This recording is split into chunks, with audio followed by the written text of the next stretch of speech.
देखिए, मुख्यमंत्री नीतीश कुमार ने बिहार विधान परिषद की सदस्यता से इस्तीफा दे दिया है। विधान परिषद के सभापति ने इस बात की पुष्टि की और आधिकारिक पत्र भी जारी कर दिया गया है। उन्होंने कहा कि मुख्यमंत्री नीतीश कुमार का इस्तीफा संवैधानिक प्रक्रिया के तहत स्वीकार कर लिया गया।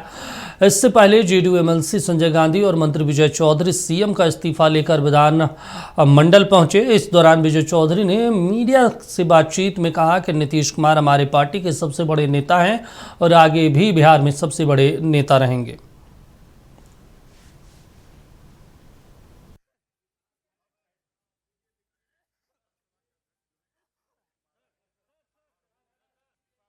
आपने गया था मुख्यमंत्री जी के यहाँ, तो वहाँ पर उन्होंने हमसे ये किया और इस्तीफा दिया है।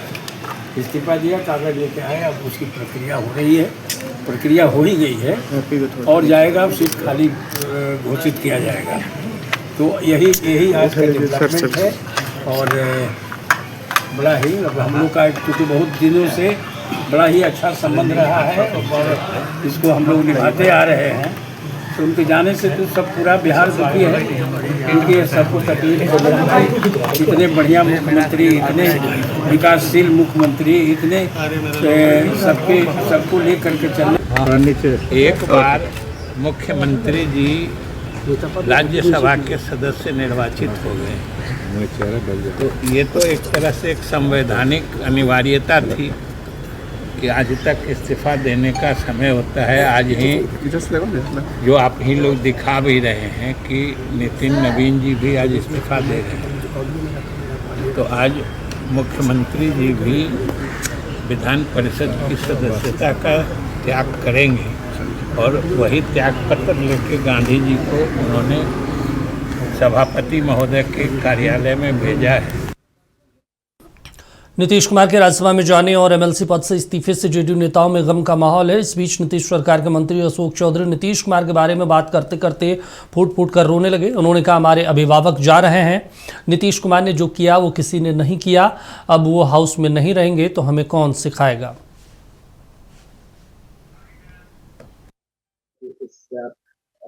हाँ, काउंसिल से नहीं दिया क्योंकि संवैधानिक बाध्यता थी। 14 दिन के अंदर उनको एक सदन से जब सर्टिफिकेट मिल जाता तो एक सदन से इस्तीफा करना पड़ता था। उन्होंने काउंसिल से, क्योंकि राज्यसभा चुन लिए गए थे, तो राज्यसभा जाने की इच्छा थी उनकी, इस्तीफा। तो एक कोई भी लंबे समय से कोई चीज हैंडल कर रहा हो और उस चीज को छोड़ रहा हो,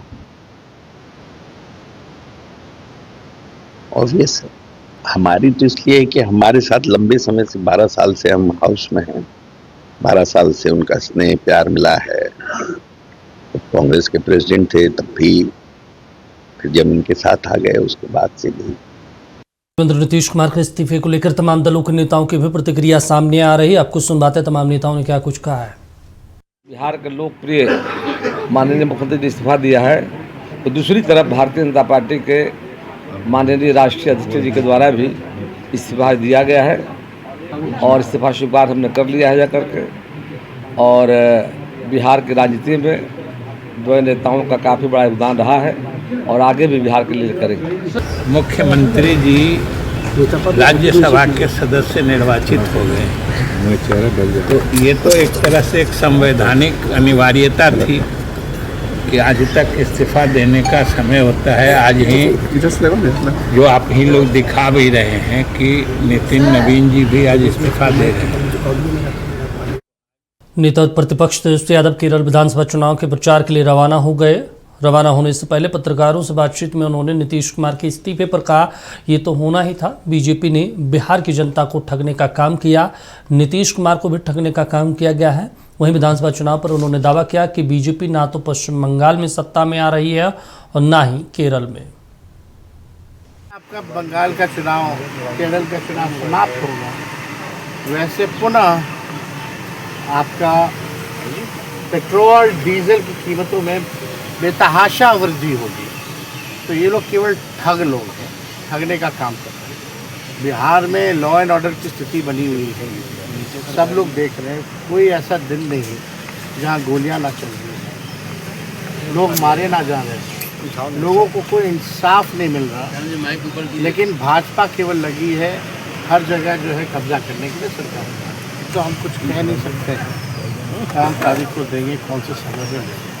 लेकिन एक बात तो तय हो गया कि नीतीश कुमार जी को बीजेपी ने ठगा है, और ये भी बात तय हो गया, स्पष्ट हो गया कि देखिए, नीतीश कुमार के इस्तीफे पर आरजेडी सुप्रीमो लालू प्रसाद की बेटी रोहिणी आचार्य ने भी तीखी प्रतिक्रिया दी है। रोहिणी ने मुख्यमंत्री नीतीश कुमार की तस्वीर एक्स पर शेयर करते हुए लिखा कि चाचा जी किए गए बिहार से तड़ीपार, बिहार में बीजेपी का ऑपरेशन फिनिश नीतीश संपन्न हुआ। अंततः चाचा जी के ना चाहते हुए भी बीजेपी ने उनका इस्तीफा ले लिया है। आगे रोहिणी ने लिखा कि चाचा जी ने जैसा बोया वैसा पाया है। कुर्सी से चिपके रहने की सुविधा के मोह में मुख्यमंत्री कुर्सी भी गई और चला गया हाथ से बिहार। चलिए, इस पर ज्यादा जानकारी के साथ स्टेट हेड मरगूब जी हमारे साथ जुड़े हुए हैं, उनके पास सीधे लिए चलते हैं और उनसे हम समझ लेते हैं। मरगूब जी, कयास तो लगातार लग रहे थे कि भाई 30 मार्च तक संवैधानिक प्रक्रिया के तहत वो इस्तीफा देंगे।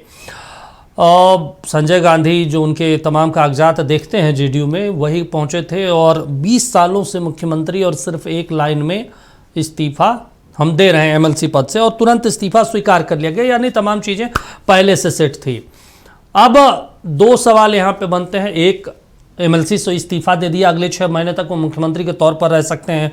क्या अगले 6 महीने तक बीजेपी सीएम रहने देगी या नीतीश कुमार 6 महीने तक रहेंगे? और दूसरा सवाल है, अब मुख्यमंत्री बनने की कवायद शुरू होगी, उस रेस में किसका नाम आगे?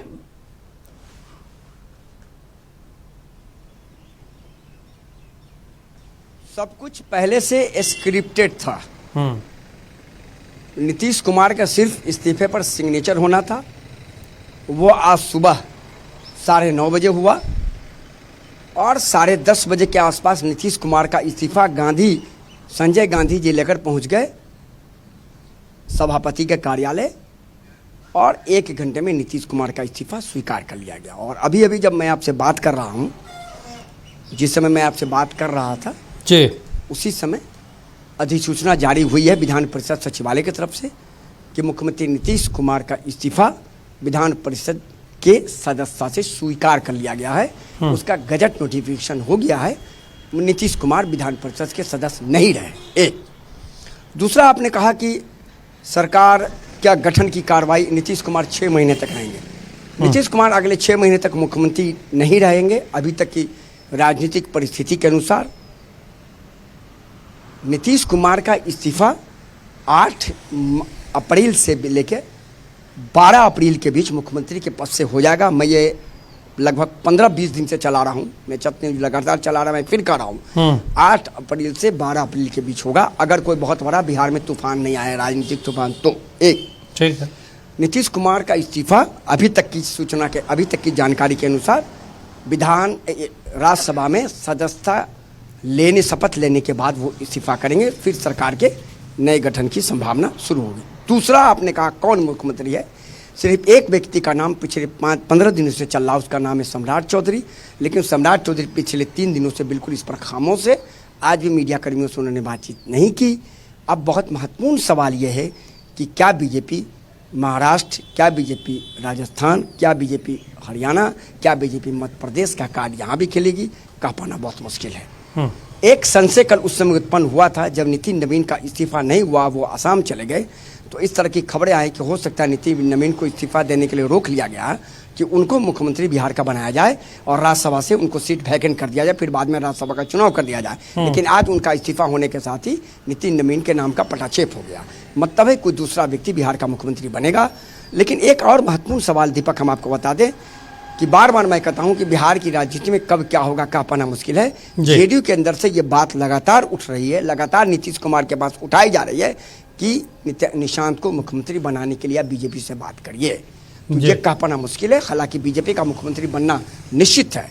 आने वाले चंद दिनों में इस बात पर भी लगभग सब कुछ स्पष्ट हो जाएगा, पिक्चर क्लियर हो जाएगा। लेकिन अगर मैं बार बार कहूँ, अगर ये पूरा मामला दिल्ली तक गया और दिल्ली में लगातार बैठकों का दौर जारी हुआ, तो समझ आइए बिहार में जो नॉन फेस है वो मुख्यमंत्री नहीं बनेगा।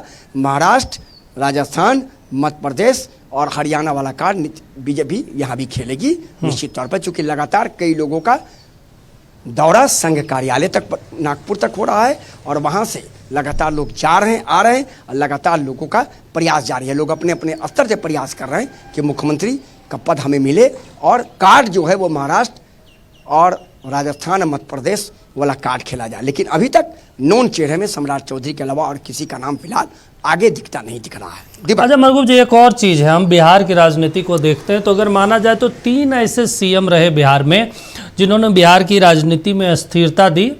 वो केसरी बाबू हो, श्री कृष्ण सिंह हो या फिर लालू प्रसाद का परिवार रहा हो, चाहे राबड़ी देवी या लालू प्रसाद रहे हो, हालांकि उस दौर में भी काफ़ी उथल पुथल रही, और तीसरे नीतीश कुमार रहे। और बाकी जो अगर तमाम मुख्यमंत्रियों की सूची देखें तो कभी कोई 1 साल, कभी 2 साल, कोई 5 दिन, कोई 10 दिन, कोई 3 साल, ज़्यादा से ज़्यादा 3 साल।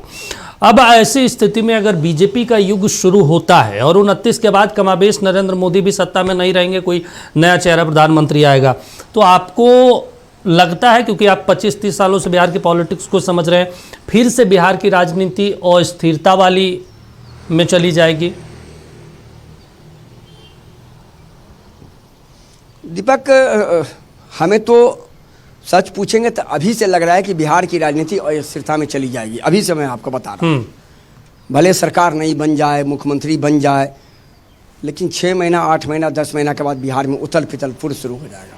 मैं आपको आज बता रहा हूँ, क्योंकि जेडीयू के अंदर एक बड़ा खेमा ये एक्सेप्ट करने को तैयार ही नहीं है। उनका कहना कि नहीं, निशांत को मुख्यमंत्री बनाइए। तो अगर ऐसी परिस्थिति होती है जो माझी वाली हुई थी, नीतीश कुमार का एकाएक राजनीतिक विज्ञान फिर जग गया, सत्ता से 20 साल से मुख्यमंत्री है, एकाएक लगा कि हमारे हाथ से सत्ता चली जाएगी, तो फिर वही स्थिति पैदा होगी। आप 29-30 की बात छोड़ दीजिए। मैं तो लग रहा है कि अगले 1 साल के अंदर में हो सकता है कोई बड़ा फिर राजनीतिक घटनाक्रम हो जाए, ये कह पाना मुश्किल है। लेकिन फिलहाल ये पहले देखने दिए कि बीजेपी मुख्यमंत्री नीतीश कुमार के किसी चहेते को बनाती है, उसका नीतीश कुमार का सपोर्ट पूरा रहता है नहीं रहता है, या नीतीश कुमार के कहने पर किसी को बनाती है। क्योंकि आपको एक बात पता होगा, एक छोटी सी जानकारी आपको दे दे, मैं बात खत्म करूंगा। इंडिया गठबंधन जब नाम रखा जा रहा था तो आपको याद है, बाद में खुलासा हुआ था कि नीतीश कुमार ने उस मीटिंग में उसका विरोध किया था। हाँ। लेकिन किसी ने नीतीश कुमार की बात नहीं मानी और कहा गया उसी दिन से नीतीश कुमार ने ये सोच लिया था कि हमें इंडिया गठबंधन में नहीं रहना है। हाँ। तो नीतीश कुमार को कौन सा बात कब पिंच कर जाएगा, अगर बीजेपी नीतीश कुमार के कहने पर मुख्यमंत्री नहीं बनाती जिस व्यक्ति को, तो हो सकता है आने वाले दिनों में बिहार में राजनीतिक अस्थिरता आपको देखने को मिले।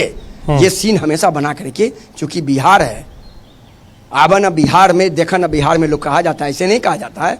ये बिहार है, सूफी संतों का भी है, सीता मैया की भी धरती है, कवि की भी धरती है, बुद्ध की भी धरती है, इसीलिए बिहार में कभी भी कुछ संभव है। दीपक, चलिए, शुक्रिया मरगूब जी तमाम जानकारी देने के लिए, बातचीत करने के लिए। तो बिहार को विकास के रास्ते पर नीतीश कुमार लेके गए, लेकिन अब एक युग का अंत होने जा रहा है, क्योंकि नीतीश कुमार अब दिल्ली की सियासत में शामिल होने जा रहे हैं। अब इतिहास बन जाएंगे नीतीश कुमार, किताबों में पढ़े जाएंगे पूर्व मुख्यमंत्री के तौर पर। हालांकि अभी मुख्यमंत्री हैं और एमएलसी से उन्होंने इस्तीफा दिया है, इस्तीफा स्वीकार भी कर लिया गया है।